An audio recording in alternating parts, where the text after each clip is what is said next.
webinar that, thank you very much, that is being hosted by the DataSphere Initiative together with the Data for Development Network. I am currently serving as the chair of the executive committee of the Data for Development Network, which is a global coalition of research institutions across the global south that are working to advance the inclusive and equitable use of data to advance the realization of the Sustainable Development Goals. And as part of D4D's work over the past little while, we have been collaborating with the DataSphere Initiative in hosting a series of webinars to discuss the interrelation of AI and data in different regions around the world. I think particularly now, as we're talking about the global governance of artificial intelligence and what that means, it's particularly important to center and foreground the experiences and knowledge that is sitting within parts of the world that have been underrepresented in global debates and that bear the brunt of the harms of AI, but also where the greatest opportunities lie to ensure that the lives of the world's most vulnerable are redefined by this emerging and exciting technology. So today we're going to be joined by a distinguished panel of speakers who will touch on these kind of questions around what does data mean for AI in Africa and what does data governance mean for the governance of AI in Africa from some different perspectives. Yeah, thank you. I see there's some people that are introducing themselves in the chat, and I really should have said that to begin with. So for those of you who have joined us, thank you. And do drop your name and the organization you're working with and where you're from in the chat. We really want this session to be a discussion, to be an interactive engagement. So our panelists are really going to be kind of making a series of provocations before we get into a much larger discussion with all of you. So if I could introduce our first speaker, Leo Matuku, who is the founder of Interlipro and the director and AI research lead at the Local Development Research Institute in Kenya, who is a key partner in the Data for Development Network. So Leo, we'll start with you, please.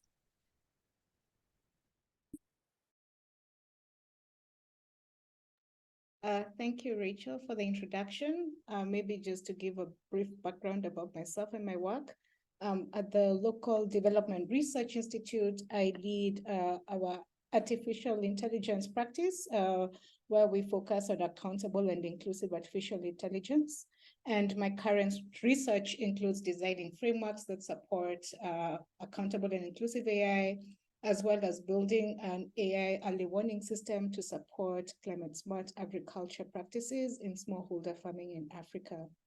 I think a lot of our discussion today will be focused on why data governance is crucial for AI, but really contextualizing it to our African context, as Rachel has introduced. And I wanted to begin by maybe setting the scene by trying to frame what we are talking about when we say AI in Africa. And I would mainly want to paint a picture about who we are seeing as key participants in AI ecosystems before we delve into where the governance of the data and the systems that they're working on comes into play. So most of AI developed locally within the continent, as we may be aware, is by private sector companies and startups. One of our colleagues who will be speaking today have done a mapping, and we tend to see most artificial intelligence systems being in the sectors of financial services, so fintech, logistics, education, health, and agriculture.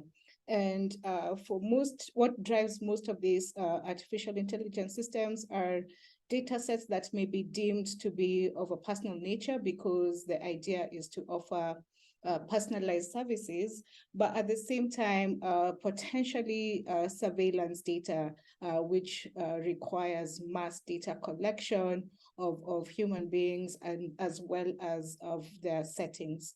So as you can see, these different actors are all participating in the context for gain, for profit, but also we are seeing participation by government, especially in the context of digital identification systems, as well as big tech. So there's been a lot of talk about, and we've seen how, especially in urban areas, different communities are adopting generative AI, mainly from apps such as ChatGPT, which is developed by big tech. But also, for instance, in Kenya, on the other hand, we have government rolling out digital identification systems, which eventually will have AI aspects to it, such as facial recognition. And so having framed that these are how different actors are participating in AI, there's also an emerging workforce that is employed on the African continent to support AI initiatives, especially by big tech. And these are in the form of data annotators. So, for instance, in Kenya, we have had a number of institutions employing local Kenyans to moderate content that is, and training data sets that will be utilized by artificial intelligence systems. And this creates another, lens at which to view our participation in AI. And finally, we have the citizens themselves, residents of the continent, who are the ultimate beneficiaries of what decisions or what AI systems are deployed. So having painted that picture, that I wanted to speak specifically to two aspects of data governance and what we are seeing right now. So this is in the context of quality of data that is used to develop AI systems, but also data stewardship. And it's really important that we have, in the context of data governance, that we have a high quality data sets, as well as trust who is holding personal data, as well as data to train AIs that will make decisions about Africans. And quality of data will only be important if it's diverse and ensures that the various communities of the 54 African countries are represented when training the AI, such that AIs don't make blanket decisions on behalf of marginalized communities or other communities and exacerbate inequalities that are already existing on the. Could I ask that everybody please just mute themselves? Thank you very much. Leo, go ahead. Leo, you're on mute. Yes, Oh. I've updated myself, yeah. And secondly, we also need to trust those actors who hold our data to ensure that they don't act in bad faith. So if one of the tech companies that I've described earlier, big tech or fintech companies, for instance, on the continent, if they are going to deploy systems that make decisions that impact human life, are they acting in bad faith, and what happens when the decisions that are made are not agreeable? So this is where data governance plays a big role. And then secondly, it's, as I mentioned, that diversity of data sets. So whether it's gender disaggregated data, whether it is localized data, language data, to feed into these models and AIs that are in use. So if we have good approaches to data governance, then we ensure that human rights are safeguarded, but at the same time, there's equitable access and sharing of benefits by those who are eventually going to have decisions about them made by this AI. So I know my colleagues on the panel will talk about various aspects of data governance, but I wanted to talk about the fact that right now we are very early on from a legislative perspective, and we do not have a lot of AI-specific legislature in place. And that is not a bad thing, given that there's the likelihood of constricting innovation if we regulate too early. But I do want to talk about potentially the challenge that comes in without this legislation. How then do we enforce data governance? How do we ensure that producers of data sets that end AI systems are able to be transparent about their acts and can own up to the decisions made by the AIs. So I propose that we may need to start thinking about potentially developing codes of conduct that different governments and not just governments, but rather entities deploying AIs are abide by in the absence of this. But of course, that remains a challenge right now. What would these codes of conduct look like, and how then do we ensure that these entities do actually abide by what they profess is acting in good faith, or are operating with the benefits of or rather with the well-being of the beneficiaries in mind. So from there, I'm sure we'll discuss some of these aspects further as the conversation progresses. Thanks very much, Leo. Thank you for giving all that kind of background and context, which I think will be very helpful in just framing our discussion. And I think there's a number of points that it would be great to kind of come back to you on in terms of questions around particular sectors. And you talked about code of conduct, so how particular sectors might need to govern and use data, but also questions around accountability and the importance of that. Okay, so I think, Melissa, it's a really nice segue into your contribution, which will speak to some of these questions in more detail on policy and regulation. Melissa is the director of the Centre for Intellectual Property and Information Law, CIPIT, at Strathmore University in Kenya. So, Melissa, over to you.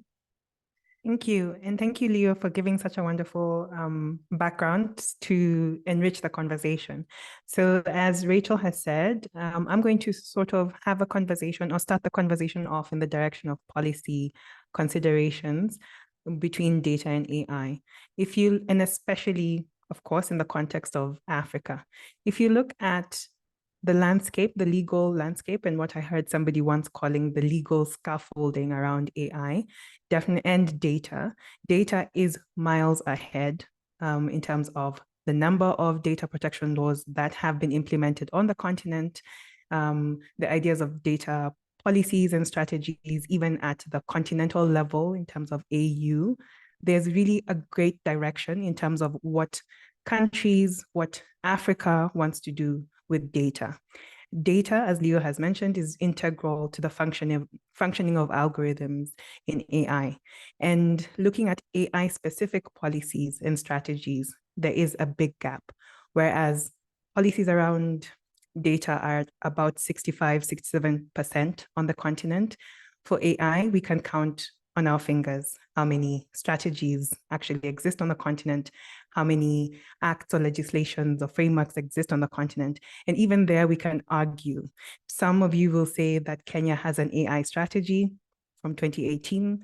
Some of us would disagree that that is not an AI strategy because of how it came about and the substantive issues in that quote unquote policy that really touch the uses of AI that we are seeing today.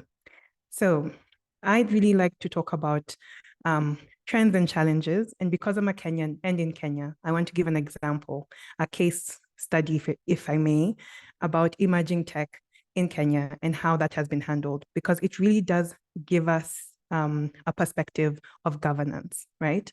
And by now, everybody would have heard about WorldCoin, which is emerging tech and the situation that arose in Kenya. And I like using that as a case study or a point of departure in discussing data governance, because all the questions that have arisen from the WorldCoin situation have all been posited towards data collection, right? The use of personal sensitive data, the role of a data protection commissioner, and oversight of a data protection commissioner's office. Nobody's really having a discussion about emerging tech and its impact, because that really is the question about WorldCoin. Emerging tech in this instance, taking the place of AI. And that ties to what I was saying earlier, the fact that the data governance specifically is taking really wide strides, but AI governance in connection with data is still lagging behind. And when we have case studies like what happened with WorldCoin, or emerging tech coming into the African landscape, we don't seem to think about governance broadly.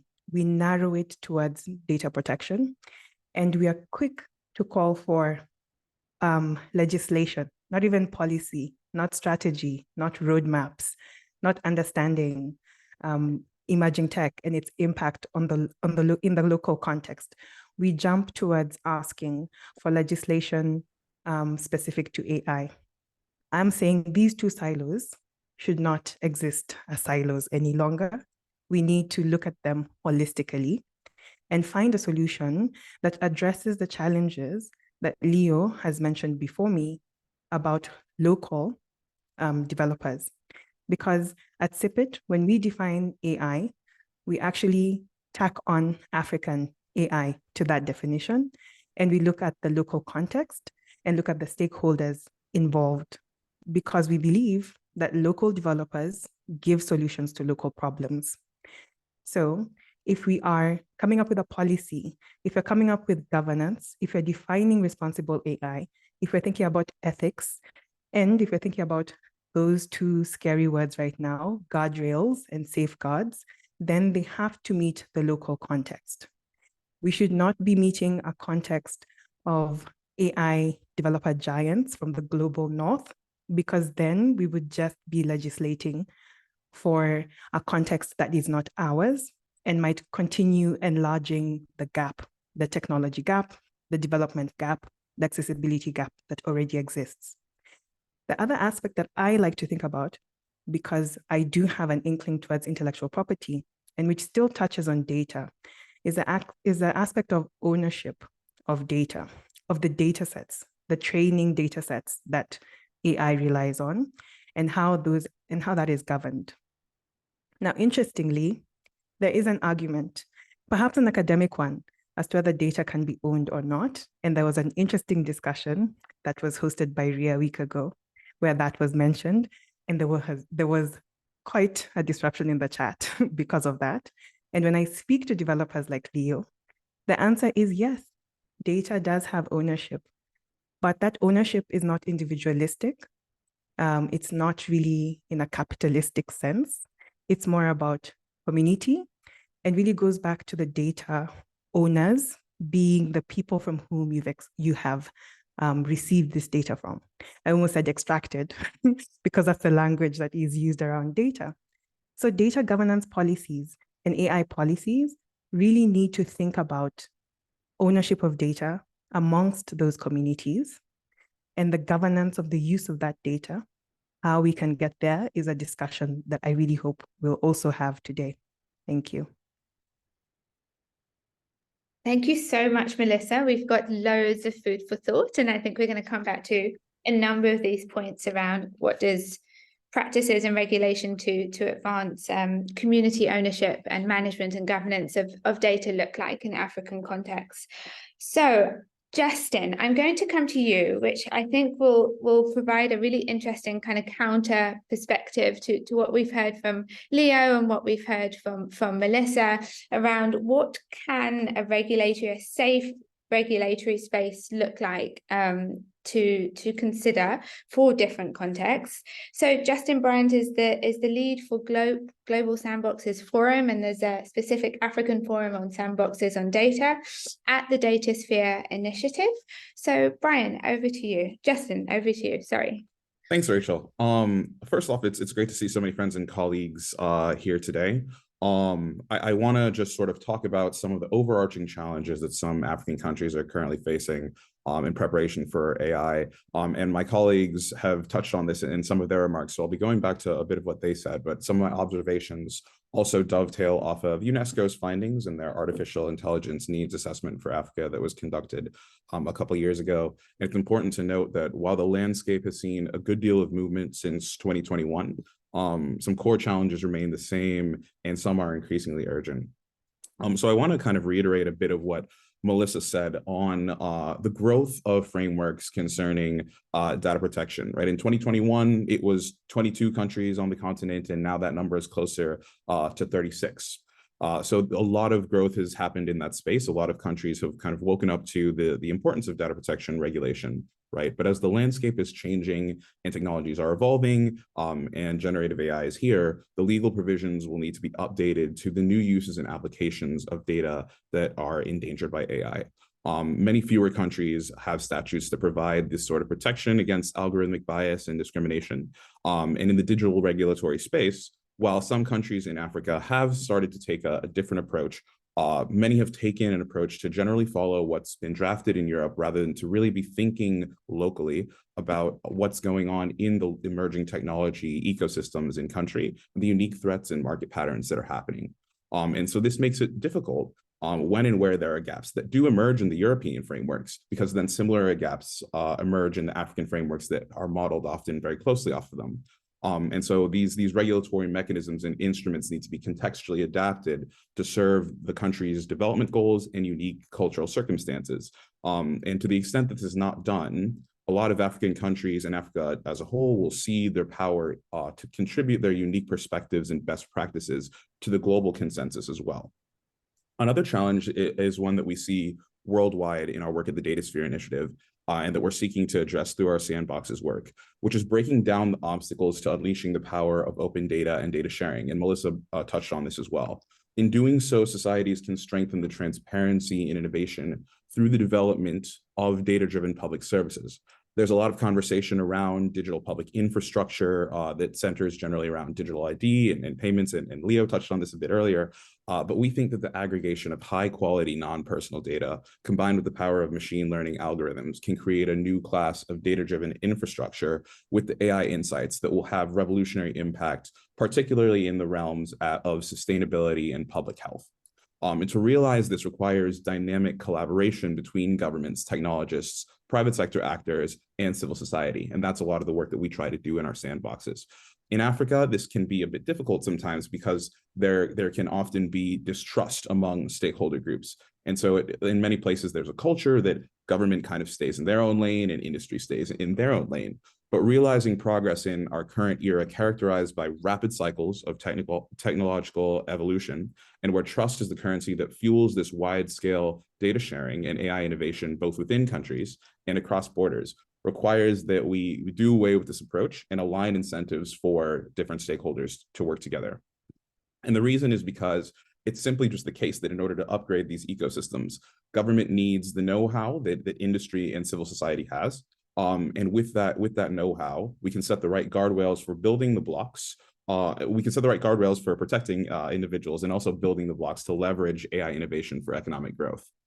Human and institutional capacity is severely lacking. And so we have to look beyond our silos to develop these relationships that will help grow our ecosystems. So at the DataSphere Initiative, in our Africa Forum on Sandboxes for Data, we're dealing directly with this capacity building, as we think that sandboxes are a way to bring these diverse stakeholders into a trusted and structured environment to experiment both with regulatory frameworks and the development of technical tools. And so in a couple of weeks, in partnership with the Africa Center on Economic Transformation, we'll be launching a sectoral working group of diverse experts to design a sandbox on how AI can be used for economic policymaking in Africa. And while a lot of the use cases that come out of this group will be applicable primarily to finance ministries looking to leverage AI for their sector, there will be other insights born that will help with overall capacity building for governments and ministries looking to generally leverage the power of AI to enhance their operations, efficiency, and responsiveness. And that will support economic growth. So we're very excited about that. I want to return briefly, though, to something that was discussed before, which was the data inputs necessary for capacity building and the data sets. Again, in Africa, there's a significant lack of human resources for developing these training data sets. And to the extent that the continent lacks this capacity, it will be very difficult to avoid bias, underrepresentation, and suboptimal outcomes of AI if the systems that we're training to serve Africans are disproportionately done with data sets that are generated off the continent. So this will be a factor that we'll be addressing in our working group as well. And again, to the extent that underrepresentation from Africa remains the case, it also has implications for global development of AI and emerging technology. So that's one thing that I wanted to mention as well. But I think one thing that we haven't discussed yet is the real consequences for the continent if the path of AI development is not harnessed intentionally without an eye on the vision for Africa's future. And while there are strategy documents and policy documents, I want to touch briefly on kind of the future of work implications. I think that a lot of countries think generally about the future of work implications of AI and then kind of just decide to dismiss them. You know, it will take care of itself or something like that. I don't believe that Africa can afford to do that, just given the nature of the high youth unemployment rate in Africa and the growing youth population in Africa, and particularly in Southern Africa and the SADC nations. The situation is particularly pronounced with several countries having unemployment rates of over 20%. South Africa has the highest level of industrialization and is potentially in the best position to leverage a lot of use cases related to AI, but it also has the highest official unemployment rate in the world at 33%, and the youth unemployment rate is at 64%. And so there needs to be a plan for how to channel AI to revolutionize this future workforce, rather than simply accepting that it could diminish more, because there are real challenges to continental stability that can manifest sooner rather than later.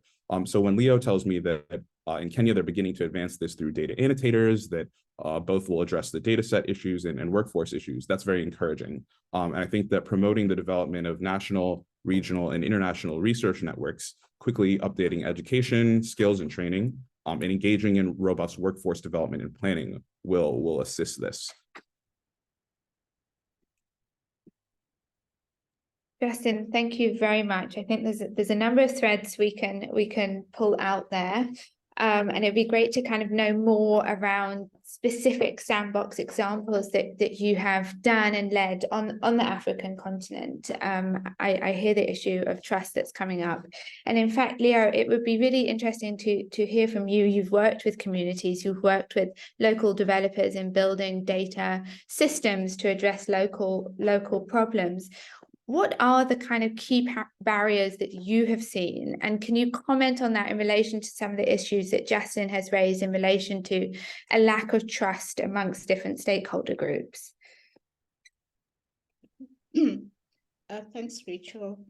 Going back to the issue I mentioned of participation and what specific roles we as Africans play in this data ecosystem, I think the challenges arise depending on where you are in that data ecosystem. So I'll give the example of from data producer perspective. So a lot of researchers have been working, and I'll give the example of some of the initiatives I'm working with, for instance, the Lacuna Fund, where researchers are funded to build or to create AI training data sets of high quality that can be reused and repurposed across the board to build locally and contextually relevant AI. Unfortunately, when these data sets are put out in the open, most of the times they are required to be published as open data, as open source, and this means that anyone can ideally take these data sets and build on top of them. So one of the most famous of these Lacuna data sets is the Ken Corpus language data set, which could be used to build, very relevant local language large language models because it's a data set of Kiswahili, Luya, and I think Luo data sets. Now, unfortunately, once this data is out there, you cannot really control who ends up utilizing it to build systems.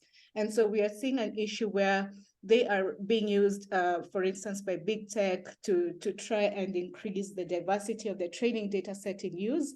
However, if the machine learning engineers within these companies lack local context, then we find ourselves in a situation where, yes, Swahili language is represented in a data set, but what really is that translation task that it is utilized for, and how relevant is it to the people who will eventually be using it in local language? So we find that there's a lot of mismatch because the actual users or the machine learning developers are not in these spaces where they could build on top of these local data sets to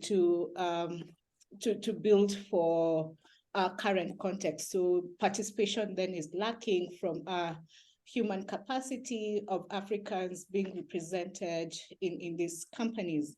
On the other hand, when we talk about grassroots communities, when we talk about them, they tend to be the people who offer the data that will be represented in the AI training data set. So researchers will go to grassroots communities to collect data in order to ensure that they are represented in machine learning models and algorithms.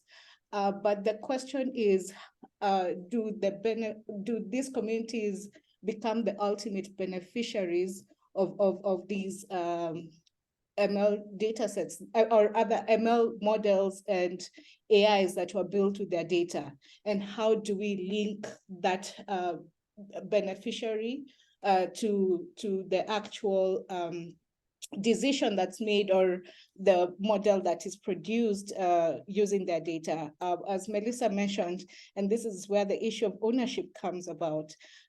So they are owners of their data, but it's really hard to showcase how they benefit from these data sets. So some of the practices end up being extractive, that yes, they were their data is being utilized elsewhere to build AI systems, but we are not sure that we can really attribute that representation to equitable access and actual benefit from the data systems. And so here's where conversations are arising right now about data dividends and how to ensure that if you're contributing to a data set, that ultimately that there's a direct line to show your ownership, to show that you benefit directly from that. And then finally, the last thing I want to talk about is this issue of, again, copyright.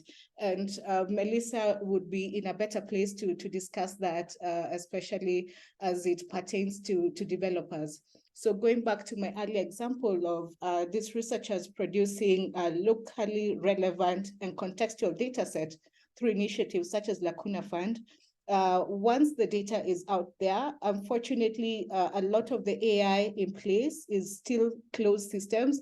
There's rarely accountability or transparency on what specific data has been used in these systems.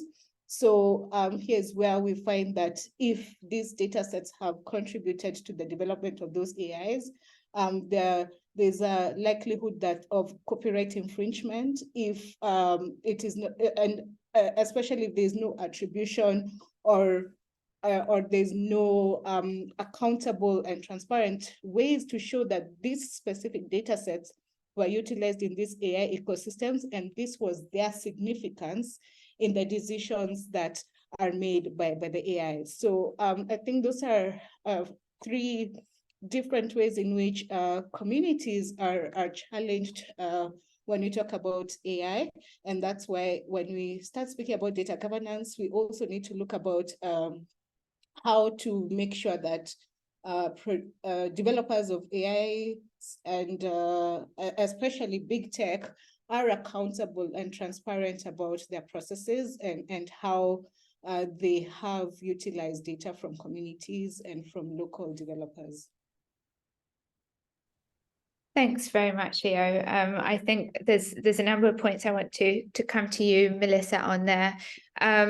So we're really emphasizing the importance of the use, development, and governance of AI on the continent being locally driven.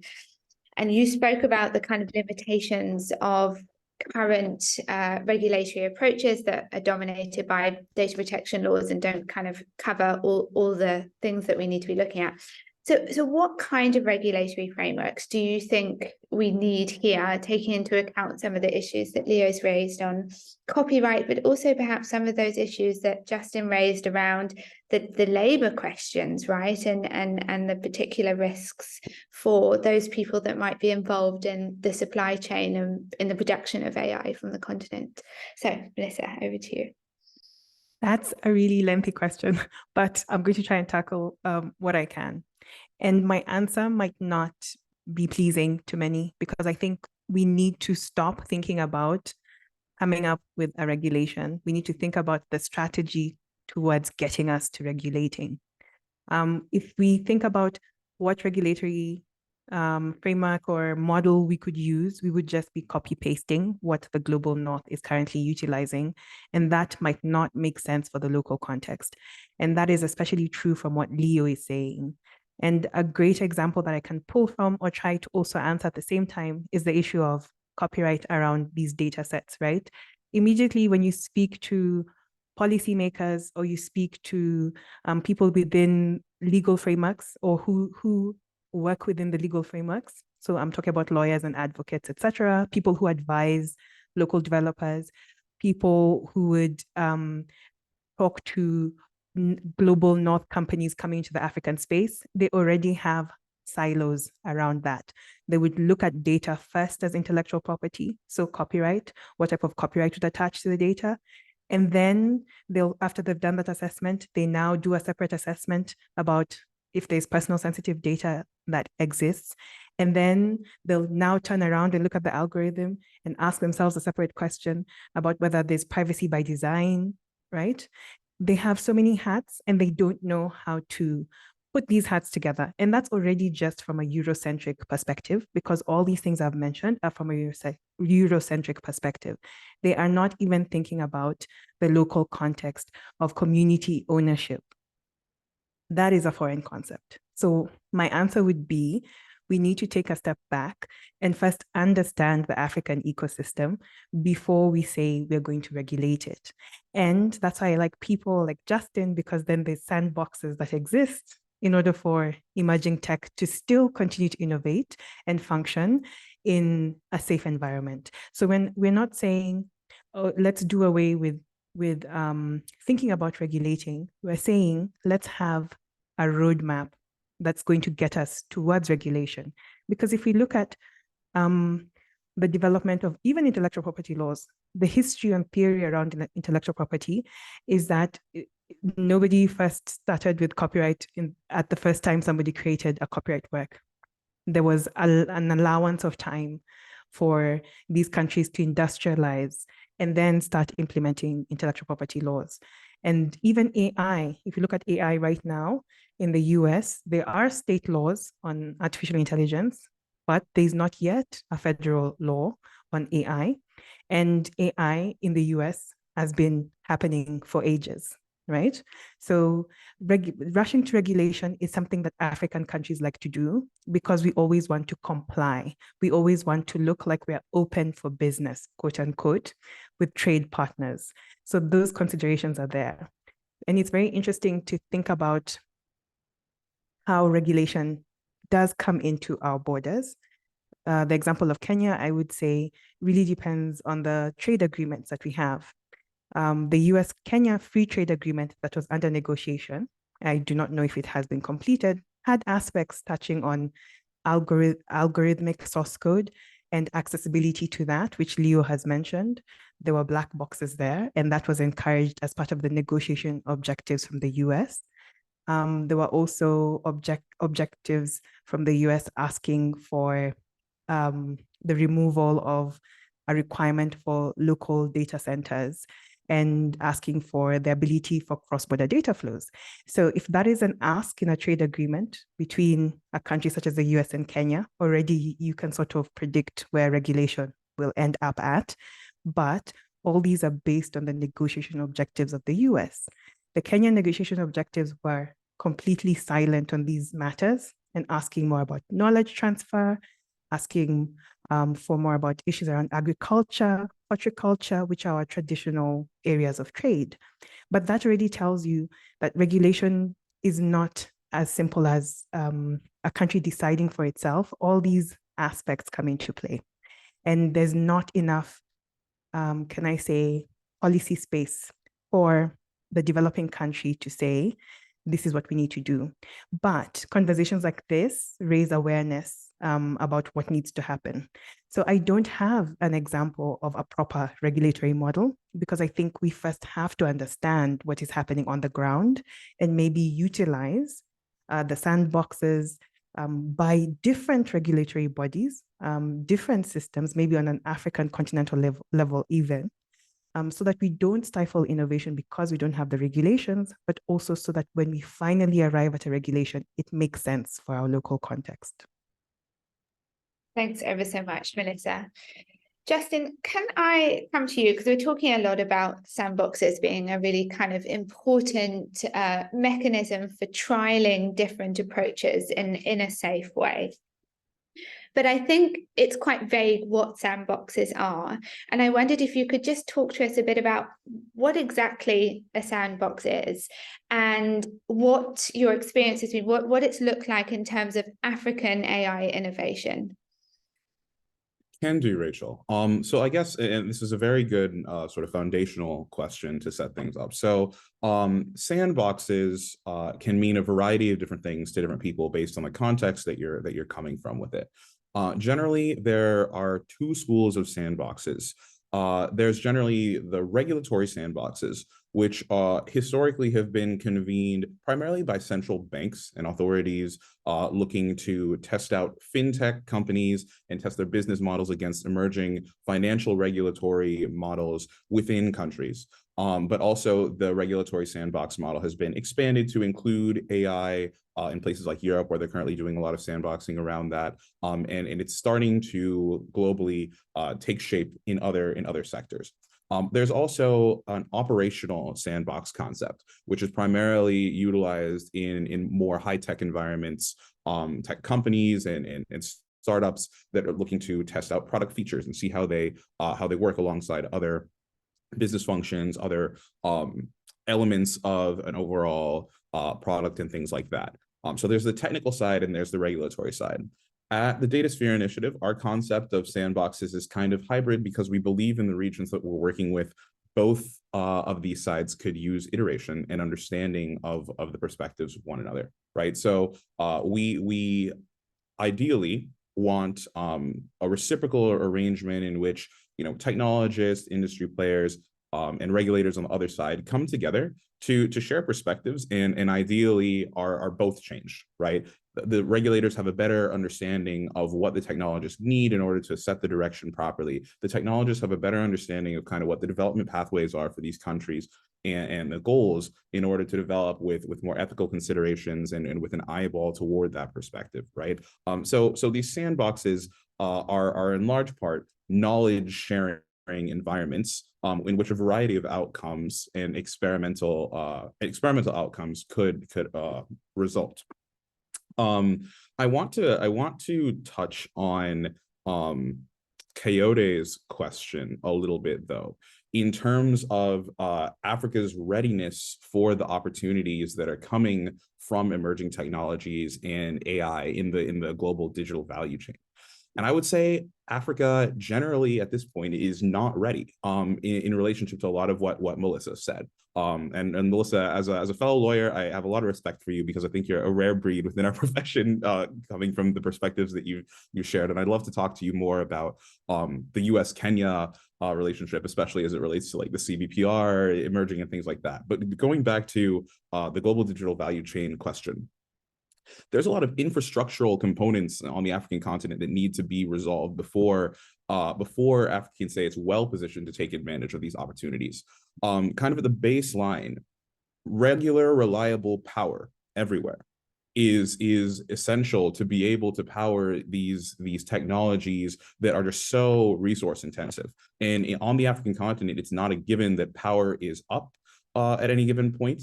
In a lot of places. So the basic infrastructure of power, the lack of data centers that currently exist on the African continent, a lot of that relates to market demand and things like that. But until there are these kind of foundational pieces, the AI technologies, the companies can't develop without this sort of baseline infrastructure, and then can't generate the demand from international players to really be a reliable and large part of that global digital value chain.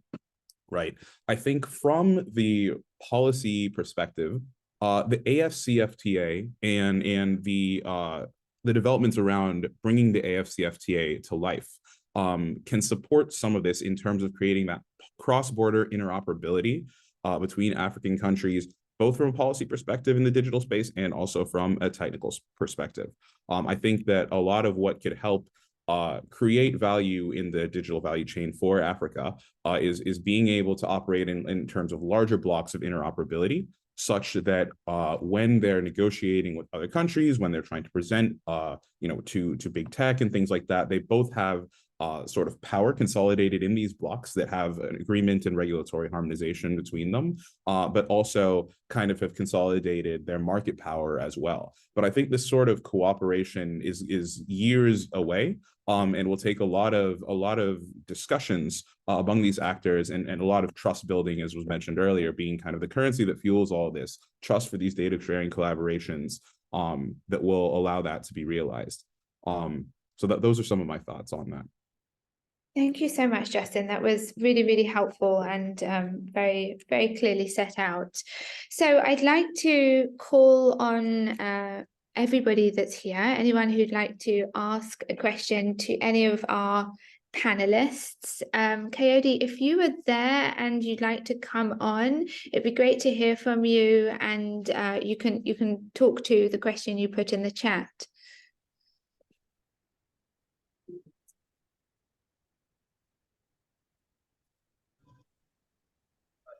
Hi. Hi, Coyote. We can't hear you very well. We can't hear you. Yeah, can you hear me clearly? It's coming Sorry, clearer. my network. Oh, what about now? Okay. I want to appreciate the speaker that just spoke to the question right now. So it's the same perspective from my side. I just feel, what can we do right now to actually salvage the situation? Because most times Africa play catch up on all these technologies, and it's something that is really giving a lot of concern. So if I may, I would like to ask, what are the low-hanging fruits that we can actually quickly do to plug us into being part of the emerging technology, beneficiaries of emerging technologies? Thank you. Thank you, Coyote. I think we got the main thrust of that. So thank you very much for coming online. So the key question is, what are the low-hanging fruits? So I'm going to come to all the panelists while everybody else in the room thinks of a question that they'd like to pose. Leo, we've heard from Justin that Africa is not ready. What is your response to that? And what do you think are the low-hanging fruits for the continent to take advantage of this technology to advance our own developmental priorities and needs? Thanks, Rachel. So I think one thing that we fail at is that we fall into this narrative that Africa is supposed to leapfrog all these steps that other continents took before they could adopt certain technologies. At least this was the case when we're talking about mobile for development, that Africa was leapfrogging to adopt mobile to do some of these functions. And so I see a lot of that expectation from Africans right now when it comes to AI. But I would say that we still need to take a step back and understand, like, why are we deploying these systems? Why do we need to automate decision making in different contexts before then we start adopting that? And I think the low-hanging fruit comes about in then increasing our participation right from the get-go, from in the data collection, that we with the understanding that we do not want to do harm to our fellow Africans, then we need to participate in these ethical data collection processes. Activities such as what I'd given an example earlier on that are done by initiatives such as the Lacuna Fund. You'll find that Africans are creating data sets that are locally, contextually relevant and that are specific to use cases. So not, for instance, the way I'll have to name here, OpenAI, let's say, did a mass harvesting of data from the internet to train the model. We don't need that. We don't need to have the largest repositories of data sets to start building for what matters for us. I think we just need to be very purposeful about the data we collect, and then that's one level of participation, and then create capacity for new AI developers who have local context understanding. So that capacitating of new AI developers is also another low-hanging fruit, because I think we also have, in a number of our countries, a lot of high education level. So starting to train for people who will participate in the development of those technologies that matter to us, and not outsourcing that to other continents to do it on our behalf. But in this case, we don't want to just, let it be free for all, in the sense that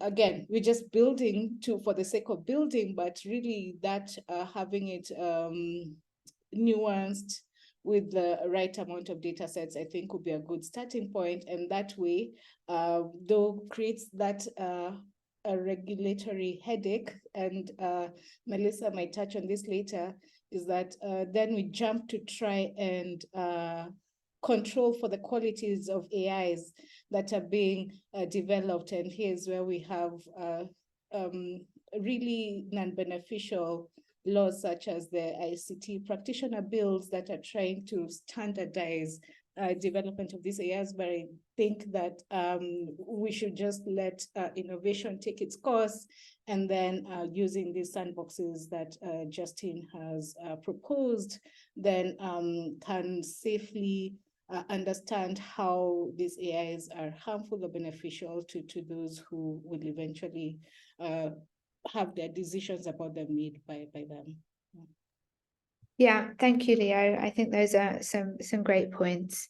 Melissa, can I take the same question to you, perhaps with a focus on the regulatory and policy side? What are the low-hanging fruits? What can we expect, or should we expect African governments to be able to do in the next 12 to 24 months? Well, I think we shouldn't rush, because why are we rushing? What are we rushing to? We should focus on our local context. Rushing to regulate things doesn't serve the local context, it serves other people.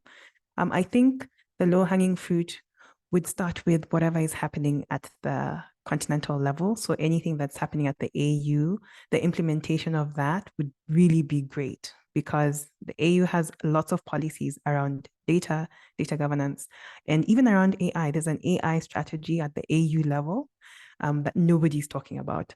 It would be great to see how that can be operationalized by all the countries, whether it's regionally, so through the regional offices that exist, or through the individual countries. I think that's a great low-hanging fruit.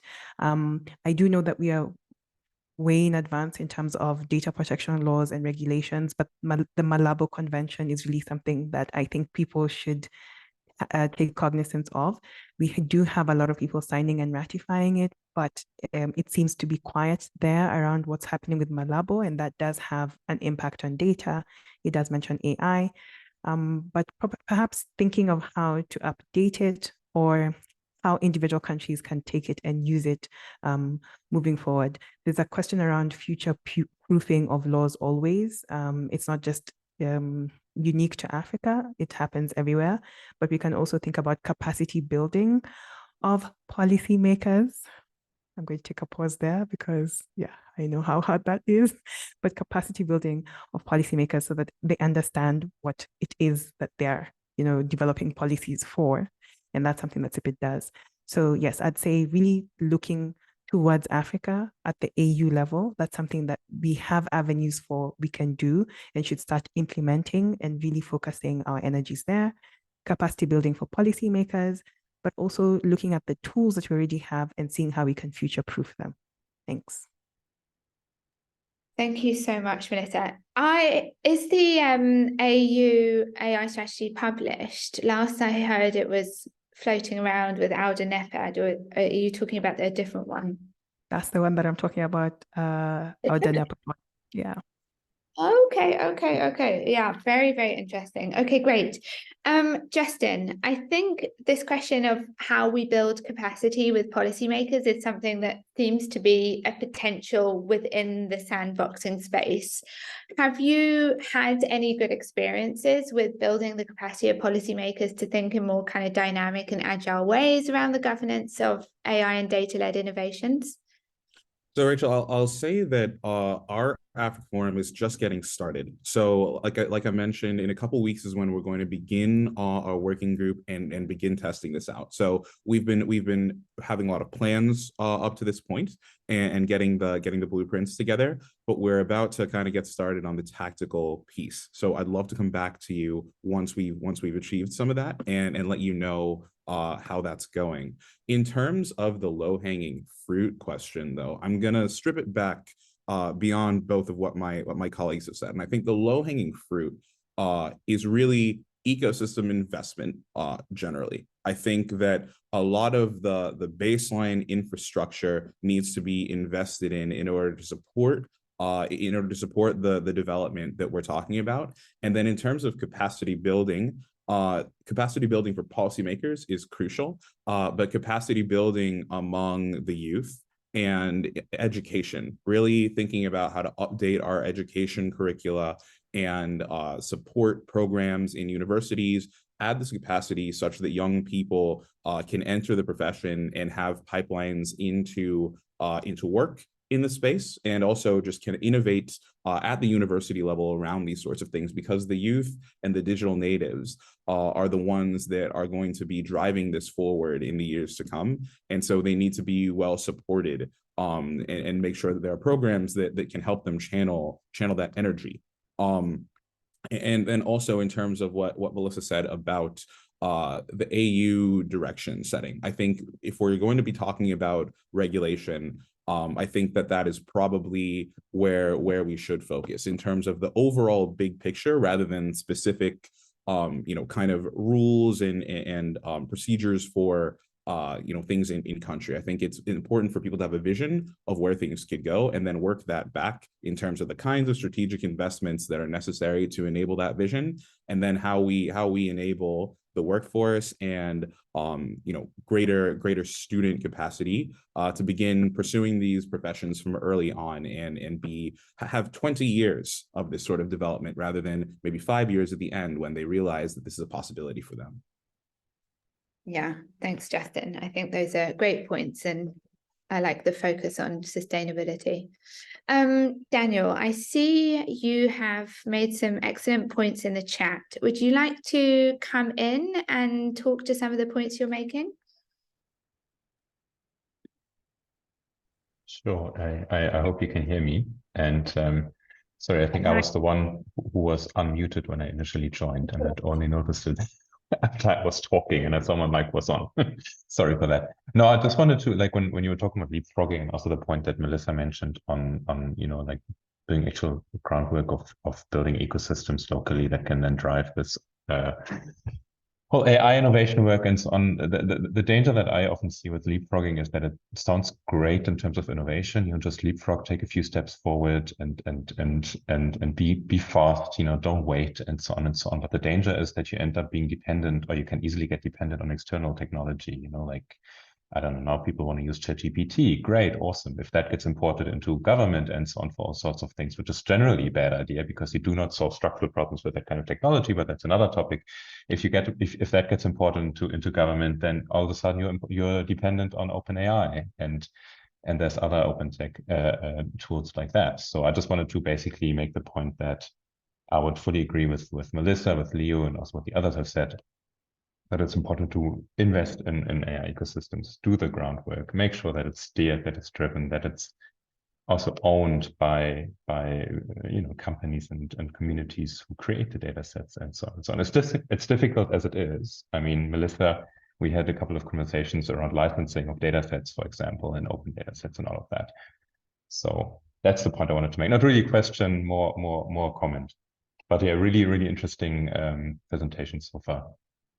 Thank you, Daniel. And I think we'll turn to the panelists to respond to some of the points you've made, because this kind of discourse around leapfrogging is quite powerful here and is tied up with various kinds of hypes.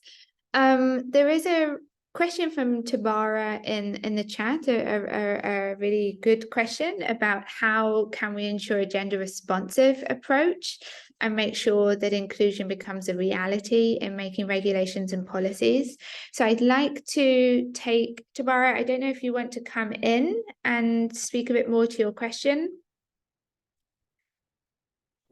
Otherwise, hi, Tabara. Can you hear me? Yeah. Yeah, hi, we can. Thank you so much for this space. It's been a really good conversation. I really enjoyed it. I was just thinking in the back of my head that I will not assume that women and minorities in general are included while building these things, because we can't just take it for granted. And we have seen, in other instances, which also led to the whole conversation on gender inclusion in AI. So I was thinking what will be, in an intentional way, right? How can we intentionally make sure that while, thinking about regulation, policies, etc., that women, African women are also part not only of the conversation in the whole discussion, the whole process, but also in benefiting from this and being safe also. Thank you. Thanks ever so much, Tabara. I'm going to come back to our panelists just to respond to Tabara's question, and if any of you would also like to respond to some of the points made by Daniel. Oh, yeah, Melody, I see you've got a question. We'll take your question and then have all the panelists respond to all of the points made. So, Melody, over to you. Thank you, Rachel. Thank you so much to the speakers. It was quite a useful session and webinar that we just had. Perhaps the question that I have is, I'm curious to know about the involvement of international actors or foreign actors in Africa. Maybe the question can be directed to Justin. And as far as sandboxes are concerned, like, do you see a lot of support from international actors, and who are these players? What kind of support are they providing? And I'm asking this looking specifically not at big tech working in Africa and doing some work as far as AI, developing AI solutions is concerned, but looking at perhaps maybe funders from outside who are actually coming in to invest in maybe startups or innovation hubs in Africa, developing solutions in Africa. So do you perhaps have any idea of the kind of involvement or engagement that external parties or international actors are providing within Africa? Absolutely, Melody, and it's great to see you. So, I mean, there's a couple different, I guess, sort of silos for this, right? There's the civil society sector, and then there's the more kind of commercial sector, the startup ecosystem sector, right? So for our work in Sandboxes as a civil society organization, we're funded by the Hewlett Foundation to do this work in Africa, and foundations like Hewlett, Rockefeller, MasterCard, foundations that have a focus on Africa and digital development, digital public infrastructure that are focused on these themes, kind of rely on civil society partners to help ecosystem build and create this in a certain way, right? In coalition with other civil society actors on the continent, and then engage other players like the private sector, as well as governments and things like that for the multi-stakeholder approach. There's also the commercial side, though, that then deals on the more operational Sandboxes piece, right? So there are funders and like climate tech and other sort of accelerators focused on Africa that convene young companies on the continent. I have a good friend who runs a strategy consulting firm out of Chicago, but they have a accelerator for climate tech companies in Accra. And so they're building that ecosystem out there and using the collaborative nature of those companies to kind of help produce insights and things like that that can help advance the overall ecosystem for sustainability in Ghana. And there are similar vehicles as well. So there are a couple of different approaches. And again, it's my goal that we're all kind of talking to each other to share notes and make sure that we're pursuing similar goals and things like that. But there's a few different strategies at play at the moment. Thanks for coming in there, Justin. Kate, I also see a question from you. So let's just take some more questions and then the panelists can respond to all of the points and questions that have been made. Kate, do you want to come on? Hi there. So I'm on the West Coast in the US like Justin is, but I do not look as presentable as he does. It's very early here. So I'm just going to stay off video, but yeah, I think the idea of community data ownership seems really important, but it is not discussed at all when we talk about things like IP, copyright, data governance in general in the US and other just Western-led conversations. And I guess, and so I've been doing a lot of work related to cross-border data flows and, trying to, I'm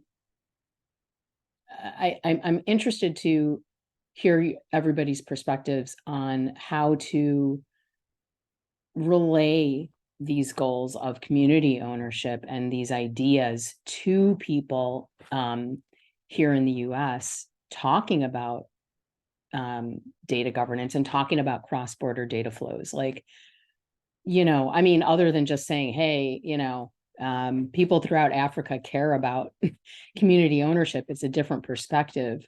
Are there other more strategic ways that we might try to get this concept to be a point of the conversations? That's it. Thank you. Yeah, thank you. I think that's a great question. Would anyone else like to come in at this point? Please just raise your hand and I'll turn to you. Okay, I don't see anyone at this point. So I'm going to start, Leo, with you and any of the questions that you would like to respond to.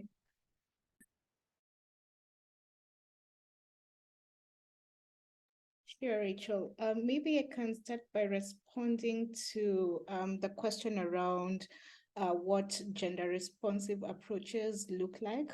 The first thing, of course, is that especially when you're looking at the development of the AIs themselves, then gender responsive approaches will mean that the data that feeds into these systems is also gender disaggregated.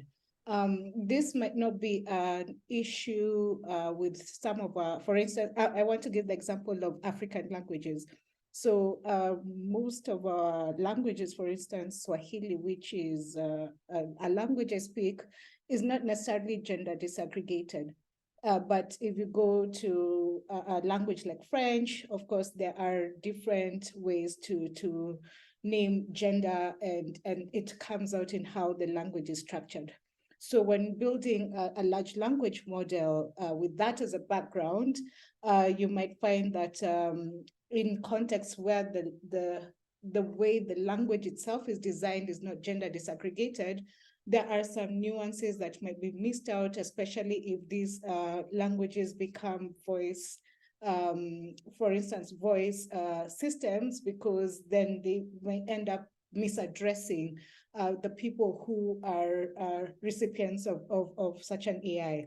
So it's really critical, for instance, for those kinds of researchers to really start thinking about then how do we ensure that nuance and context is not lost when building AIs, especially if we are adopting models that have been built for different contexts. But when it comes to regulation and policies, we've actually just concluded a study called The Political Will for Gender Data across quite a number of sub-Saharan African countries. And one thing we know for sure is that political will, at the end of the day, comes from champions, and it comes from having people within these public institutions actually fighting for this kind of inclusivity, but in many instances, it is not institutionalized.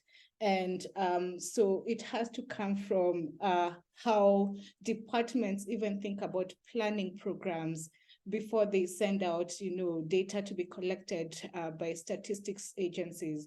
So creating that political will has to come in three aspects.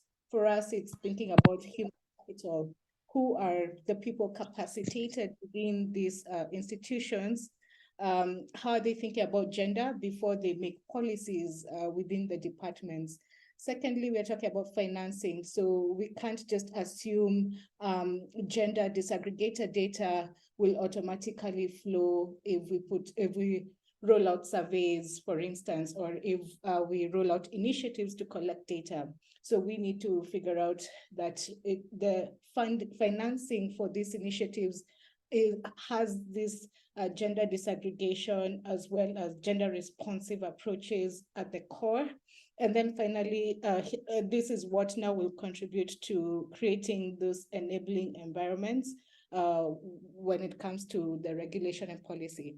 But a challenge I foresee, though, is that gender responsive approaches need to think about the issue of intersectionality. A lot of issues tend to come from look at are intersectional in nature. So I'll give the example of when you want to create policies or initiatives that would really support women or marginalized communities. We've observed that in the case of agriculture, it's very intersectional with health. It's very intersectional with education and energy. And so when you're starting to think about gender responsive approaches, we also need to bring together different actors who are focused on different sectors to start sharing data, to start thinking about common approaches of collecting data. Even the way the SDGs are structured, you can see there's a lot of intersectionality in those goals and in indicators for them. So that's in response to Tabara. And then in terms of international actors, there's quite a number of initiatives that are funding responsible AI and research in this space. And I can add this to the chat as we're moving along. Yeah, I don't know if there's another question I missed, but can always come back after these to respond to that.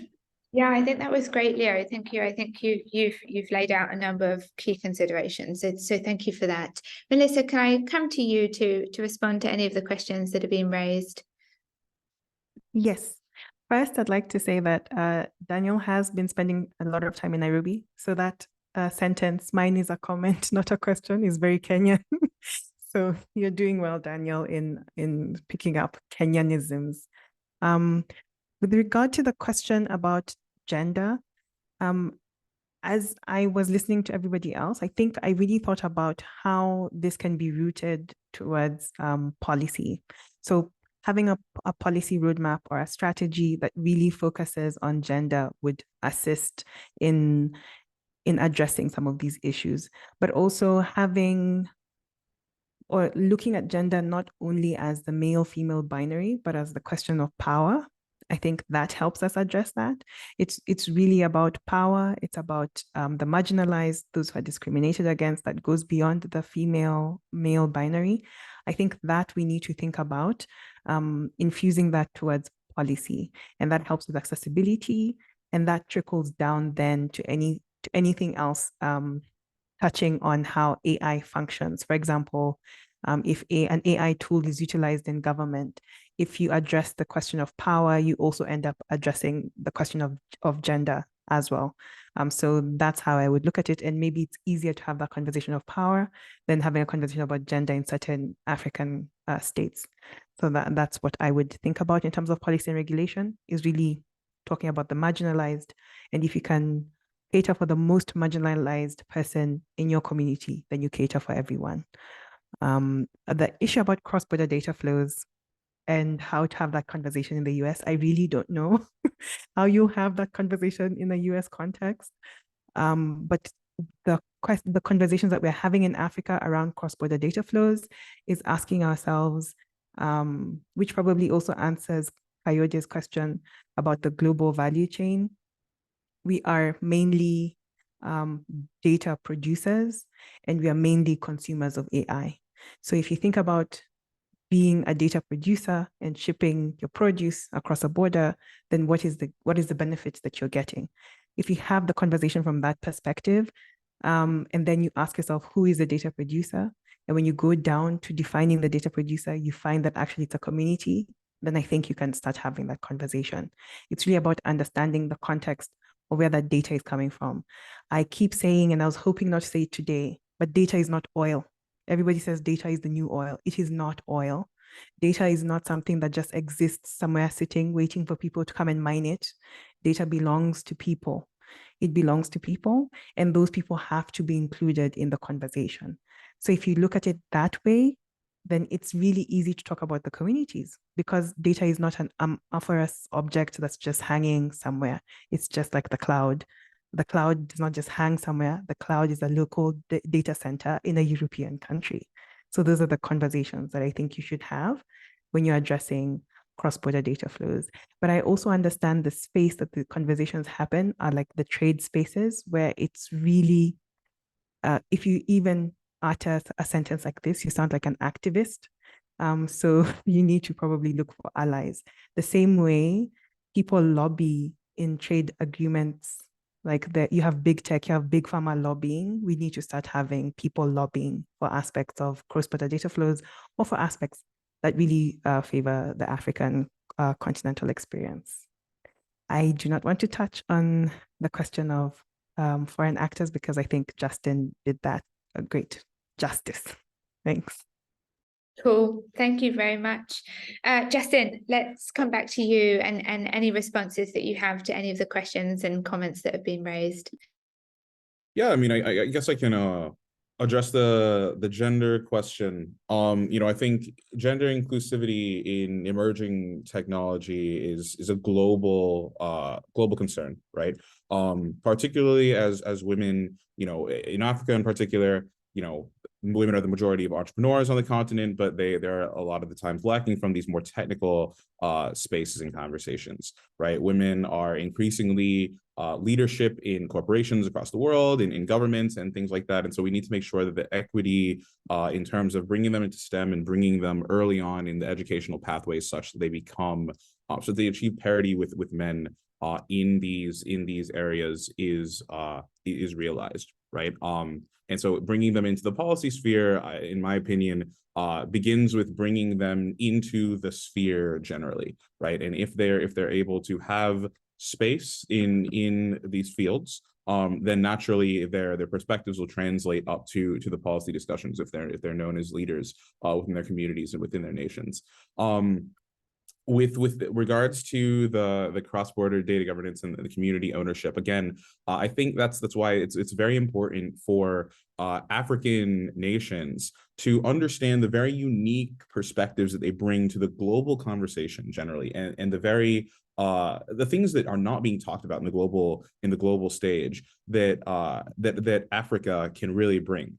You know, in some of my conversations I've had, you know, I've spoken with colleagues who are exploring things like group privacy and very interesting sort of tailored you know, exceptions for small businesses and startups to with regards to laws that relate to data protection and things like that. This is now a data protection focus, but these kinds of things are not enshrined generally in national legislation around data protection, and they could be in certain African contexts, but they're just not. And so a lot of this is kind of missing from the global conversation. A lot of things that are unique in terms of like biometrics and the idea that certain tribal groups, you know, when you take the biometrics of one member of this tribe, how does that affect the rights of the tribe in terms of their biometric footprint, right? All of these things are super important to be talked about at a global level, right? And to have in the context of how we think about technology and what is ethical generally. But I think that if it's not coming from Europe, a lot of the time it doesn't seem relevant. And we need to dispense of that mentality, right? Africa has so much richness to contribute to the global conversation, and these need to be coming out in innovative proposals for regulation to the extent that we are focusing on regulation. And so I think that the more that happens, the more that we'll bring that perspective into the global stage, and the more that the global consensus will reflect what Africans need and want. But until that happens, it's going to be a lot of top down on Africa, and that's not good for anybody.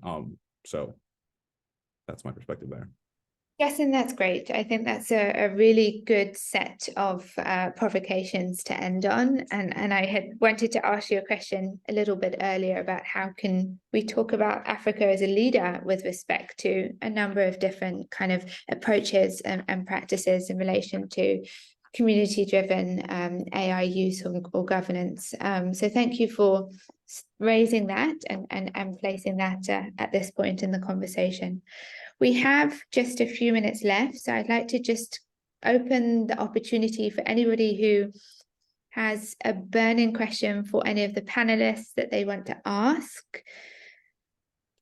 Rachel, if I can respond to you very quickly on that, because I think, you know, that kind of dovetails, and it is it's something that I think about a lot. Yeah. I think what people need to understand is that nobody has done digital regulation in a like superb way anywhere, right? There's always issues. Nobody has like struck the silver bullet, right?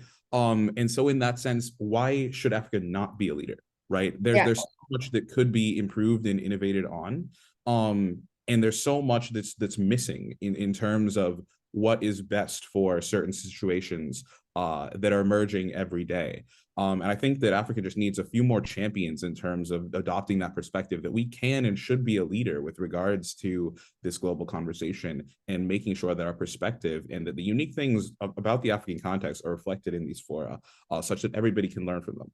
So that's my response to that. Oh, great point. Thank you, Justin. That's it. I mean, I think, yes, there's no kind of excellent supreme example of regulatory or policy strategic responses to AI, but there are many countries in the West that are saying we are leaders in this space. And that assumption is an assumption that Africa is therefore, and other parts of the world are therefore followers to these European leaders. And it's that kind of narrative that I think is also really critical for us to reject and create alternatives to. So I really kind of support those points that you're making. Carolina, before we go to speakers for just any last comments for them, I wondered if you wanted to have a moment to come in from DataSphere and talk at all to the next event or more broadly to this series. The opportunities there if you'd like to come in. Sure, thank you. So I just want to thank you everyone for being with us today. I'm Carolina Rossini. I'm the co-founder and director for research and policy at the DataSphere Initiative.